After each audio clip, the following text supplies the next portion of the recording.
ഈ മഴയത്ത് എങ്ങോട്ടാണ് യാത്ര എന്ന് വെച്ചിട്ടുണ്ടെങ്കിൽ ഞങ്ങൾ എയർപോർട്ടിൽ പോകട്ടോ. അപ്പോൾ വാപ്പച്ചി സൗദിയിൽ നിന്ന് വന്നിട്ടുണ്ടായിരുന്നു. അപ്പോൾ സൗദിയിൽ നിന്ന് വരുന്ന ആളെ കൊണ്ടുവരാൻ പോകുമ്പോഴുള്ള വീഡിയോ ഒന്നും ഞാൻ എടുക്കാൻ മറന്നുപോയി, വ്ളോഗാക്കാനും മറന്നുപോയി.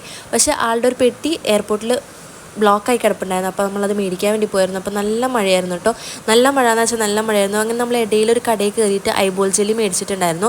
അപ്പോൾ അതിൻ്റെ ഒരു വീഡിയോ ഞാൻ ഷോർട്സിൽ ഓൾറെഡി ഇട്ടിട്ടുണ്ടായിരുന്നു. അങ്ങനെ നമ്മൾ എയർപോർട്ടിലെത്തിയപ്പോൾ തന്നെ നല്ല പെരും മഴയായിരുന്നു. നമ്മൾ പെട്ടി മേടിച്ച് പിന്നെ നമ്മൾ എയർപോർട്ടിൻ്റെ അപ്പുറത്തുള്ള ഒരു ചെറിയ ചായക്കടയിൽ കയറി ഒരു സമൂസയും ചായയും കുടിച്ചിട്ടുണ്ടായിരുന്നു.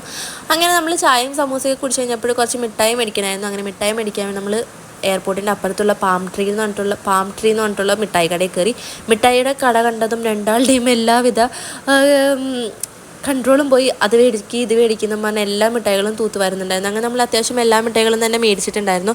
അങ്ങനെ അവിടെ കുഞ്ഞു കുഞ്ഞു കളറുകളിൽ കുറേ മിഠായികളുണ്ടായിരുന്നു കേട്ടോ. നല്ല രസമുണ്ടായിരുന്നു മിഠായികളൊക്കെ കാണാനായിട്ട്. നമ്മൾ